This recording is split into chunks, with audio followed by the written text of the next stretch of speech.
So we all know that the Trapper is a D tier killer at best, who can easily and quickly get dog walked by even the greenest of survivors, let alone the strong ones who will wipe the floor with you, spit on your body, and then pee a bit on it before leaving the exit gates.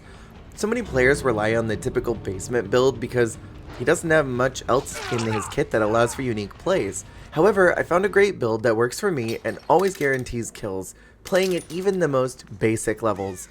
So let's start with the basics first, and that's the build. Currently, my favorite build to date are the following perks.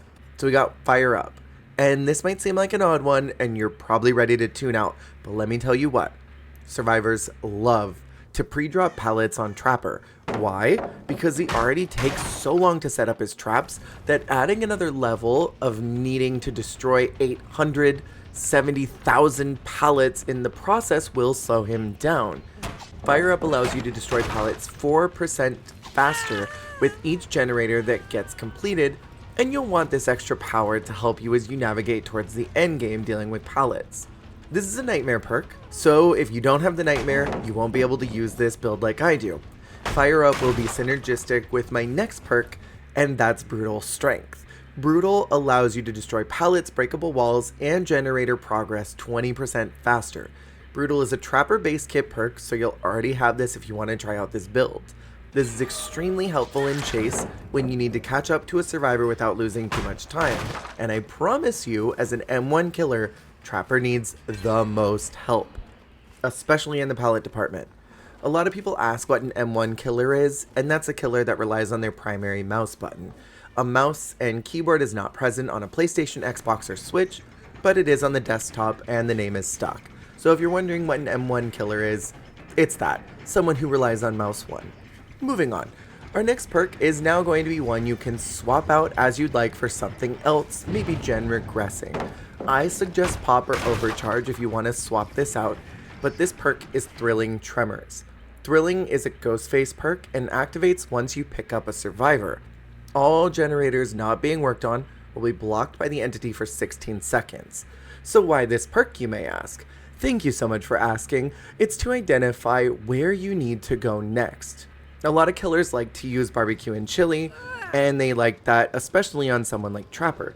That's great, I love that for them, you do you. But I like this perk for information, and it helps me figure out where I need to spread traps based on where survivors on gens might go next. This is especially helpful in indoor maps like Leary's or Hawkins, and especially on Midwich.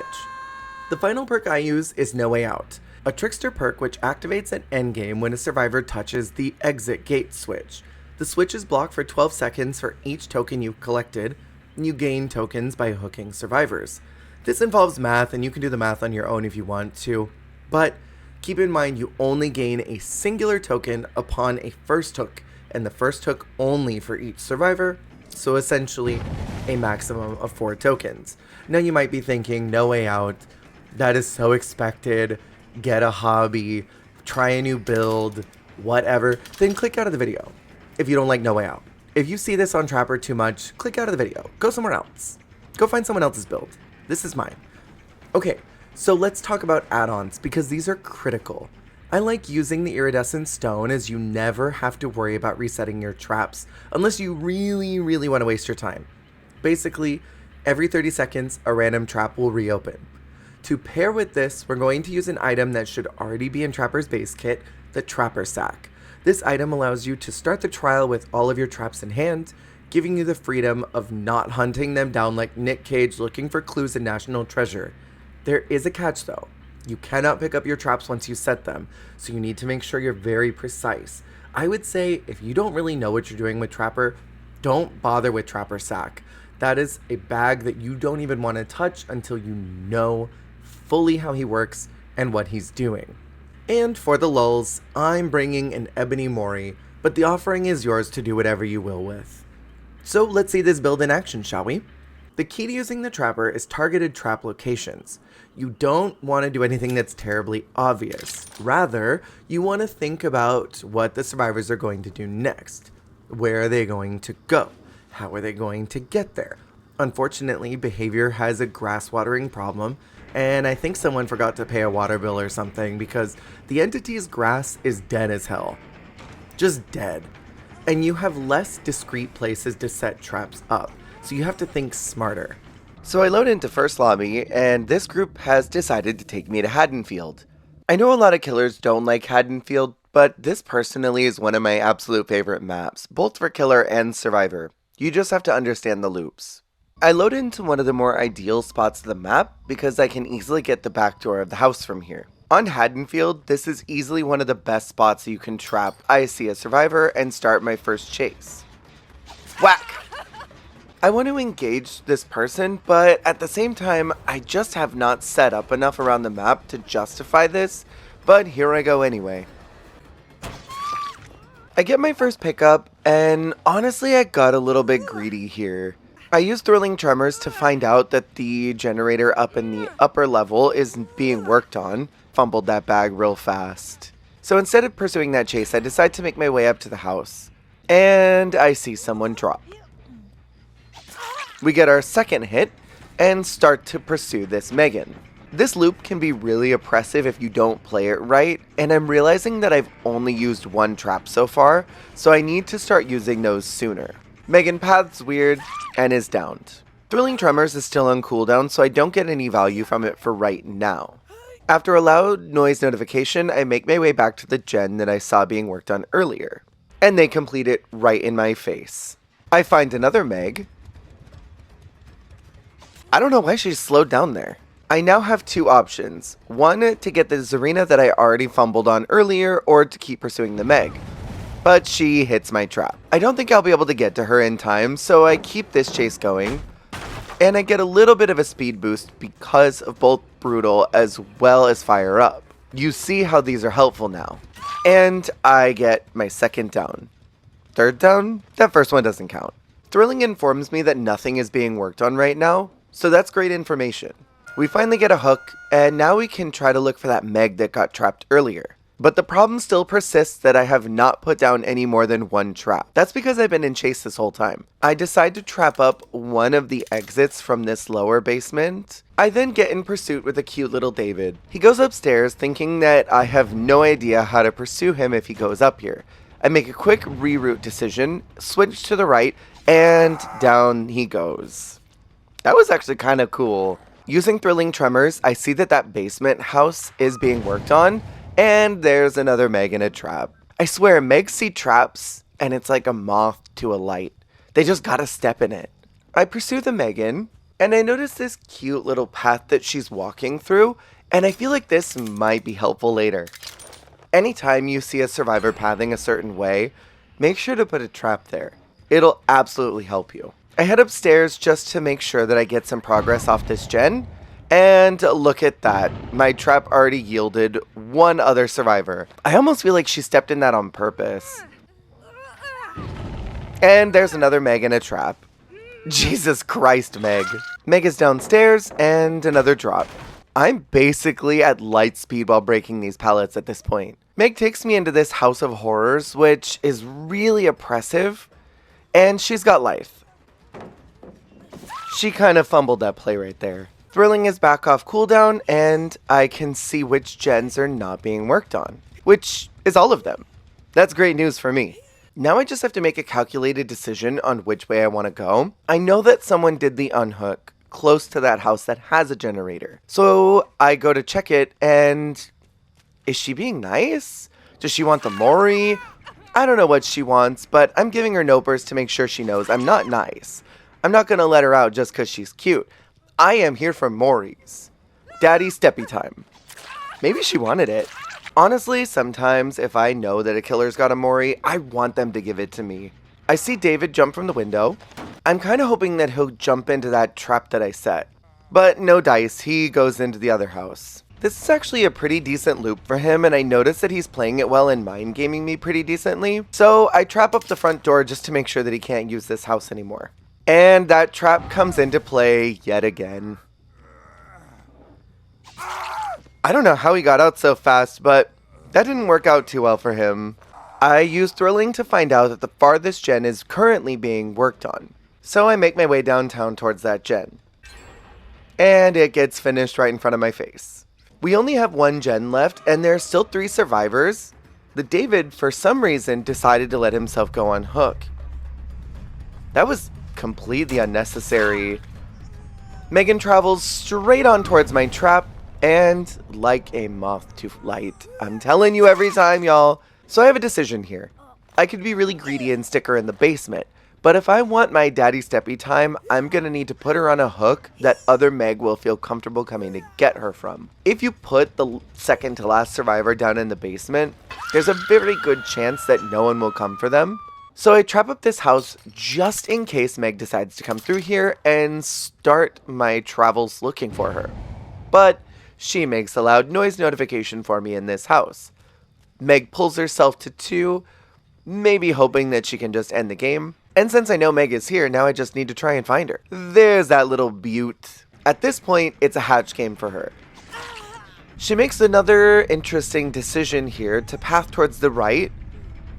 And maybe she thought it was gonna be nice. Wrong, and nope. You get daddy steppies, and you get daddy steppies. You're all getting daddy steppies. Goodbye, Meg. Thanks for playing. And that's the game, folks. So we're at Garden of Pain. This is another map that I think is really strong for Trapper if you use your traps in the right place. We've got this back door, which is super badly lit and is great for trap plays.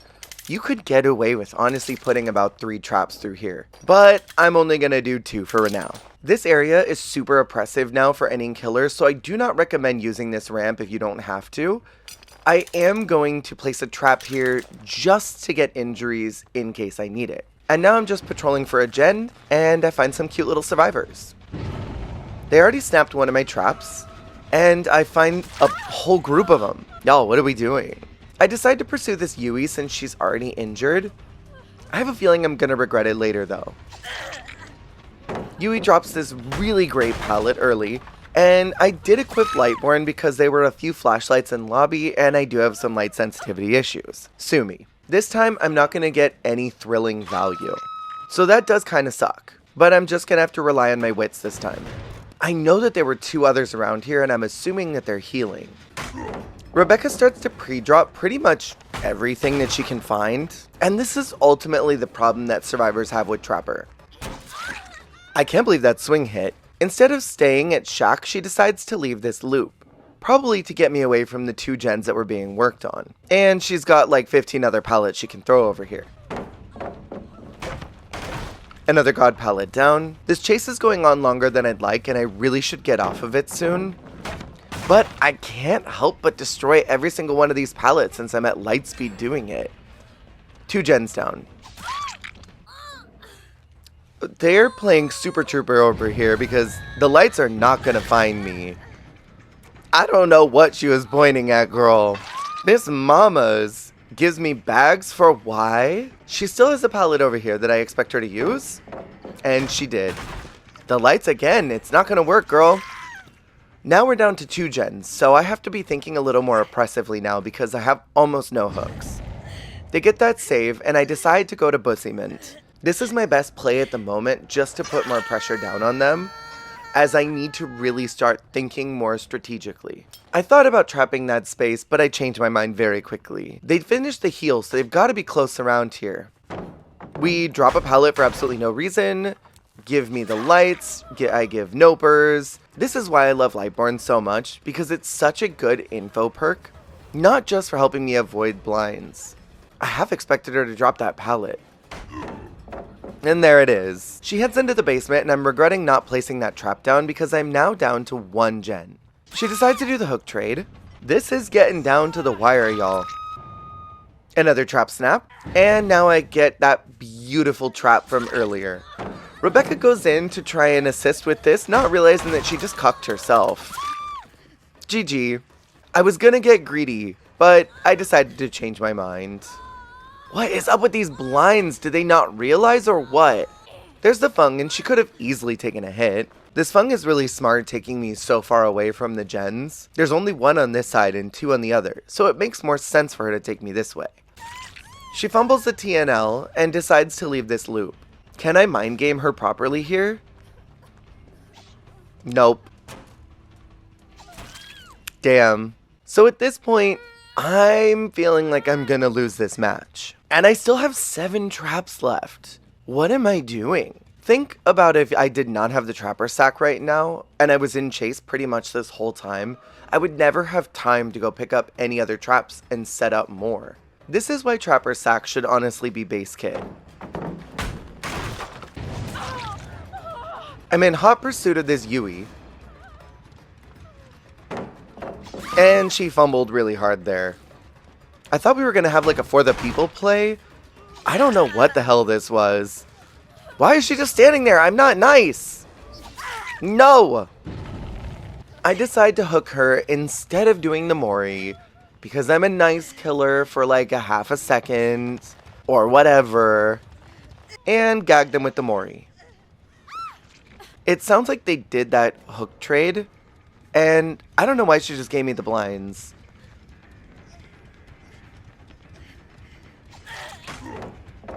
Oh.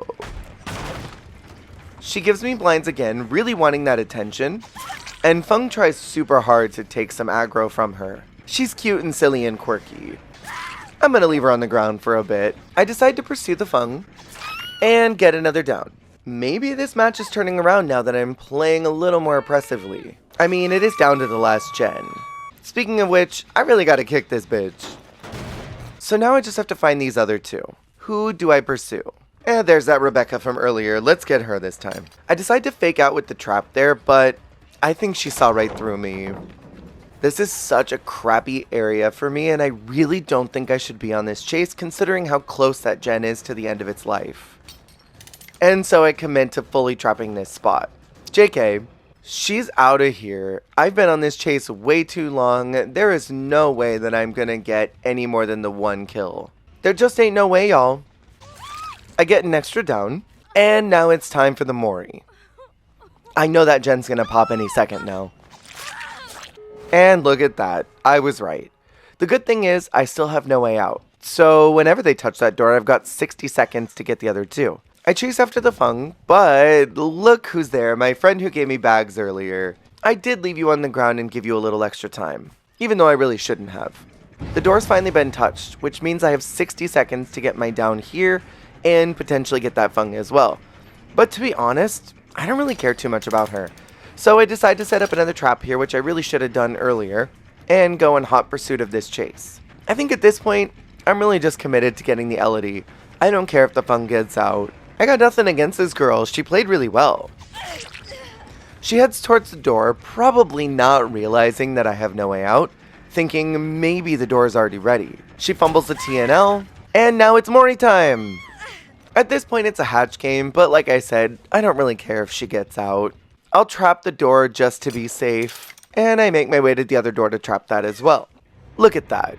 There she goes. My philosophy with Dead by Daylight is, it's not about winning. It's about having a good time. And I've been having a great time with every single one of these matches. And I'm about to show you my favorite one of the entire night. Welcome to Toba Landing, aka one of Trapper's very best maps. So I spawned in a really great part of this map because I get access to this main building. I want to show you my favorite trap spot in the entire game, and that's this tunnel here. Survivors can go around this trap easily, but if they're not expecting it, it can give you a lot of value, as well as these 2 doorways here. I trap up both doors and make my way upstairs, hoping that maybe I can find someone, and look, there's someone right there. I don't know how he went around that trap so easily, but me stepping in my own trap like an idiot, I think disarmed him enough that I was able to get him in this one. I've got some thrilling value, so now I can see as soon as I turn around which of the gens is currently being worked on. And look at that, 2 of them. Thankfully they're really far away, so that means I've got a really good opportunity here. I make my way towards the closest gen, and I find a lot of progress is done. I find my favorite survivor ever, Megan, and I kind of fumbled that. But it's okay, because I'll get her later. I decide to kick this gen, get a little progress off of it, and go in hot pursuit of this Meg. She makes a drop as I can hear, and I try to follow but quickly lose her. Someone did that save, and I could keep wandering around looking for Meg, or I could go for the rescuer, which is exactly what I decided to do. I end up finding an Elodie, And she drops the pallet for absolutely no reason. We are now down 2 gens. I'm assuming one of those was the Megan. I pursue after Elodie, who is kind of just Wing at this point, and then I ran into a random wall, which we're not going to talk about. Someone snapped my traps, and she's just dropping really quickly. She ran into that same wall. Don't worry, girlie, I did the exact same thing. We are in the same boat. We see each other! Using thrilling tremors, I can see that the upstairs generator is being touched, so now I can make my way up there and hope I can push them into my 2 lower traps. Unfortunately, they've not reset yet because someone snapped them. During this chase, I keep hoping that one of them will reopen as we're running, and it looks like one just did. She goes around my lovely little trap and turns around to point out that it didn't work. Megs are so silly and quirky. I get pre-dropped on for absolutely no reason. There was no injury. And I get another trap. Here's a point where I could very easily do a hook trade, but Nick doesn't want to do it, so I decide to chase after him instead. And there's that lovely trap. That's my favorite one in the game. How is it that Meg knew, but a Nick Cage didn't know? Aren't Nicks supposed to be the new aces? I'm thinking that maybe the Felix has the breaks, and it looks like I was right. I decide to chase after him now since I have 2 people on hook, and one of them just went to 2. He leads me into a corner, and I remember from the first time picking him up that he has boil over. So maybe he thinks that I can't get him to a hook? But hey, surprise girlie, there's literally one right here. The Megan falls into my trap, which she so aptly pointed out earlier that it didn't work on her. And I just got the Nick too? Are they throwing on purpose? And now it's time to give Nick some daddy steppies as well. So sorry, sir. I couldn't just leave him, right? Now I have a Felix and an Elodie who are totally healed. I set up another trap inside the main building, hoping that maybe they won't notice that if they come back in. I'm actually using my traps correctly this time. Someone clap for me. I do get the feeling this will be a little bit of a hide and seek, and I decide to trap up the shack just in case I need it later. Now is a good opportunity because I've already lost 2 survivors that I can be a little more fast and loose with my gameplay. I finally catch up with Elodie, and I was half expecting her to drop that. Life, such a good exhaustion perk. She's kind of eating me up in this chase, I can't even lie to you. Really good use of Halle right there. But I'm kicking these at Mach speed right now. This is why these are such good perks for Trapper in particular, because he is an M1 killer. And we get it down. I really like her name, and I don't want to have to hook her, but I will, just to make sure that I get the Felix. I see that the farthest gen is being worked on, so I'm assuming that Felix is there now. I would rather push him towards the Elodie and get the unhook on her so that I can sacrifice him. So I make my way to the gen hoping that he'll still be here. I kick the gen, hoping that maybe I could find him, and I really should have checked the lockers, but I didn't. And she let herself go. How am I supposed to let you out if you let yourself go? I do get the feeling that he's still here, but I just don't know where he went. And look at that. The hatch opened right where that gen was. And this is why I say I really should have checked those lockers. I decide to make my way towards the door so I can trap it, but he's got a key. I really fumbled that endgame. Is this the most aggressive Trapper play you've ever seen in your life? Absolutely not. But again, I think the goal of Dead by Daylight is to have fun. This is a party game and we should all be having a good time. And by playing super aggressively, what am I actually accomplishing? Making someone else's day bad? For why? I can still have fun and play the way that I want to, and I hope you enjoyed this build. And if not, there's plenty of other Trapper players out there who are much better than me, I'm sure. I feel like I got dog walked by a couple of those survivors. They really looped me for filth. I feel good about the bulk of my games, but let me know what you thought about this build. Do you want to try it? You should try it. And share this with other people who want to learn Trapper. This is a really easy build to play with, and it helps really synergistically with who the Trapper is naturally and what he's able to do. And keep an eye out on my channel. I'll be posting a handful of DBD videos throughout the rest of the year. Again, I'm kind of taking a little bit of a break because I feel like the overall health of the game makes me feel bad every time that I play. It feels like people are just sort of going and aren't really having fun with it. And I feel that energy from them. I especially feel it during events. I feel like everyone's sweating really hard. And this is a party game. We should be having fun. We should be having a good time. See you in the next one. And make sure to check out some of my other videos that I'm posting. I'm doing 366 days of content this year, trying to put out one video every day by the end of 2024. So we'll see if I can keep up with that goal. But thank you so much for watching. Goodbye. Hey, thank you so much for watching. If you liked the video, make sure to click that like button. And if you want to see more, hit subscribe. Goodbye.